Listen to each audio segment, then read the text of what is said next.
या मालिकेच्या आजच्या भागात आपण पाहणार आहोत भैरवी तिच्या घरी बसलेली असते आणि त्याच वेळी सावली त्या ठिकाणी येते. तर भैरवी तिला म्हणते की बरं झालं सावली तू इथे आली, नाहीतरी मला तुला भेटायचंच होतं. जर तू इथे आली नसती तर मग मी तुला भेटण्यासाठी तुझ्या घरी आले असते. आणि मग ते सावलीला सांगते की आता आपल्याला एक नाही दोन नाही तर तब्बल 7 गाणी रेकॉर्ड करायची आहेत, त्यामुळे तुला आता तयारीला सुरुवात करायला हवी. आणि हे ऐकून सावली म्हणते की माई जर मी म्हटलं की मी ही गाणी रेकॉर्ड करणार नाही तर, आणि ते ऐकून भैरवीला तर मोठा धक्काच बसतो. ती रागातच सावलीकडे पाहू लागते आणि तिला विचारते की काय बोललीस तू, मला काय शब्द दिला होता तू, हे आठवतंय ना तुला. आणि त्यावेळी सावली म्हणते की हो माई, पण शब्द पाळायची जबाबदारी काय फक्त माझ्या एकटीची नाही आहे ना. मी तुम्हाला असा शब्द दिला होता की मी तारा मॅडमसाठी आयुष्यभर गाणं गाईल, माझा आवाज हा तारा मॅडमचा आवाज असेल. पण मग त्या बदल्यात तुम्हीसुद्धा मला एक शब्द दिला होता की तुम्ही माझ्या कुटुंबाची पूर्णपणे जबाबदारी घ्याल, पण तुम्ही तर तो शब्द काही पाळला नाही. त्यामुळे आता मी जो तुम्हाला शब्द दिला आहे तो पाळण्यासाठी मी सुद्धा बांधील नाही आहे. आता मी माझा आवाज मला हवा तेव्हा हवा तसा वापरू शकते आणि त्यासाठी तुम्ही मला काहीच बोलू शकत नाही. आणि सावलीची ही धमकी ऐकून भैरवीच्या पायाखालची जमीनच सरकते. ती सावलीकडे बघतच असते. तर सावली तिला स्पष्टपणे सांगते की पुढच्या 24 तासांमध्ये मी माझ्या आवाजाबाबत निर्णय घेणार आहे. आणि मग ती सरळ तेथून निघून जाते. तर भैरवी घाबरूनच मनाशी म्हणत असते की मी स्वप्नातही विचार केला नव्हता की सावली माझ्या पुढे येऊन असं काहीतरी बोलून जाईल. मी माझ्याच पायावर कुऱ्हाड मारून घेतली आहे. आता जर सावलीने गाणं गायला नकार दिला तर मग मी हे उभारलेलं साम्राज्य मातीमोल होईल. आणि त्यामुळे ती खूपच घाबरते. दुसरीकडे मेहेंदळेंच्या घरी सगळेजण जेवण करण्यासाठी एकत्र बसलेले असतात आणि तितक्यात सारंग सावलीच्या माहेरच्या लोकांना सुद्धा त्या ठिकाणी घेऊन येतो. त्यांना पाहून ऐश्वर्या विचारते की आता हे आपल्यासोबत जेवण करणार आहेत का. आणि त्यावेळी मग तिलोत्तमाच म्हणते की ऐश्वर्या, ते आपल्या घरचे पाहुणे आहेत, सारंग त्यांना इथे घेऊन आला आहे आणि आपल्या घरी पाहुण्यांचा अपमान करण्याची पद्धत नाही आहे. आपण त्यांचं योग्य ते आदरातिथ्य करायलाच हवं. आणि यांनीसुद्धा जेव्हा सारंग सोहम त्यांच्याकडे गेले होते तेव्हा त्यांचा पाहुणचार केला आहे ना. आणि ते ऐकून ऐश्वर्या गप्प बसते. आणि मग त्यानंतर तिलोत्तमास त्यांना बसायला सांगते. पण तितक्यात राजकुमार म्हणतो की तुम्ही उद्या सकाळी तुमच्या घरी जाल ना. आणि हे ऐकून ते चौघेजण खाली मान घालतात. तर राजकुमार म्हणतो की सखदेव, तुला ड्रायव्हर कोण आहे हे माहितीच आहे, उद्या त्याच्यासोबत आपल्या घरी परत जायचं.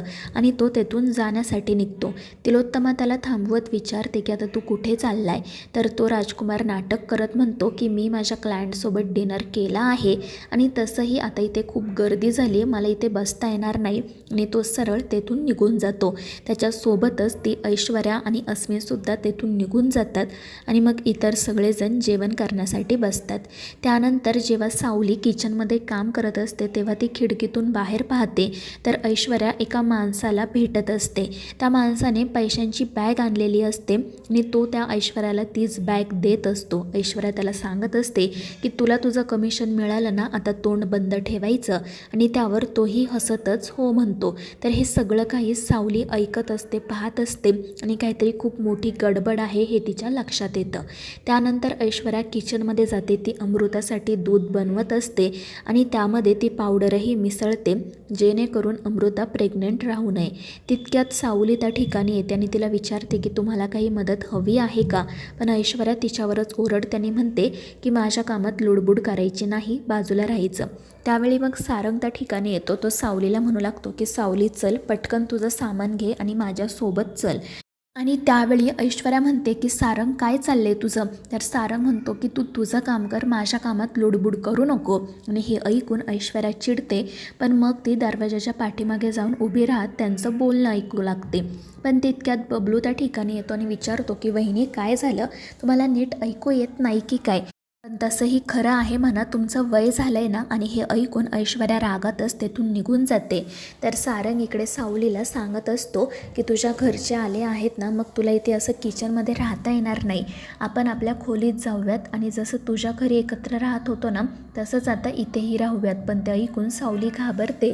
तर बबलू हसतच म्हणतो की अगं सावली ताई, तू नको काळजी करू, आमचा सारंग दादा ना एकदम सभ्य माणूस आहे, तो तुला काही करणार नाही. आणि हे ऐकून सावलीला आणि सारंगला हसू येतं. दुसरीकडे एका खोलीमध्ये सावलीचे आई बाबा सखदेव आणि ती जयंती असतात. सगळेच जण काळजीत असतात. जयंती मात्र एकदम झोपलेलीच असते आणि त्यामुळे सावलीची आई म्हणू लागते की काही काही लोक ना खरंच निर्लज्ज असतात. म्हणजे जगात काही घडलं ना तरी यांना काही घेणं देणं नसतं. मात्र जयंतीला काही फरक पडतच नाही. तर इकडे सावलीचे बाबा म्हणत असतात की आता काय करायचं आपण, उद्या आपल्याला इथून निघायलाच लागेल, आपण इथे नाही थांबू शकत. त्याच वेळी सावली त्या ठिकाणी येते. ते विचारते की आई बाबा तुम्ही जाणार तरी कुठे. तर ते म्हणतात की पोरी ते नाही माहिती, पण आता तुझ्या घरात तर आम्ही नाही राहू शकत. सखदेवसुद्धा म्हणतो की हो, आता या घरामध्ये आपण नाही राहू शकत, फक्त आजची रात्रच इथे काढायची. पण सावलीला प्रश्न पडतो की आता आई बाबा नेमके राहणार तरी कुठे. दुसरीकडे ती भैरवी अस्वस्थपणे फेऱ्या मारत असते. तिला सावलीची धमकीच आठवत असते आणि तिने जे काही केलेलं असतं त्याचा पश्चातापही होत असतो. ती म्हणत असते की मी हे साम्राज्य घाम गाळून उभं केलं आहे, ते मी असं मातीमोल होऊ देणार नाही.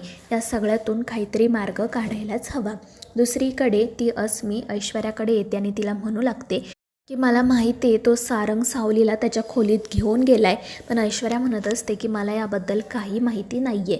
पण अस्मी खूपच चिडचिड करत असते. म्हणत असते की त्या सावलीच्या माहेरचे लोक इथे आलेत ना म्हणून सारंग हे सगळं करतोय, पण ना मी तसं अजिबात काही घडू देणार नाही आहे.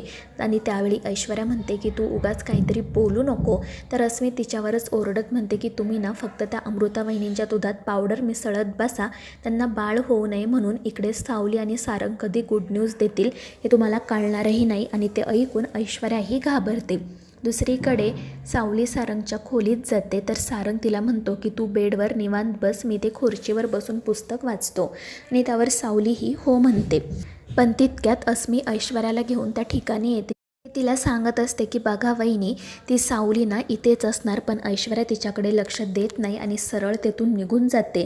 तर इकडे अस्मी मात्र दरवाजा वाजवत असते आणि त्यामुळे सावली घाबरून म्हणते की सारंग सर तुम्ही दरवाजा उघडा, मी कुठेतरी लपून बसते. आणि मग ती बाल्कनीत जाऊन लपून बसते. तर सारंग दरवाजा उघडतो. अस्मी सगळीकडे सावलीला शोधत असते पण तिला सावली कुठेही सापडत नाही. आणि मग त्यानंतर ती नाईलाजाने तेथून निघून जाते आणि ती गेल्यावर सारंग आणि सावली मात्र मोठमोठ्याने हसत असतात.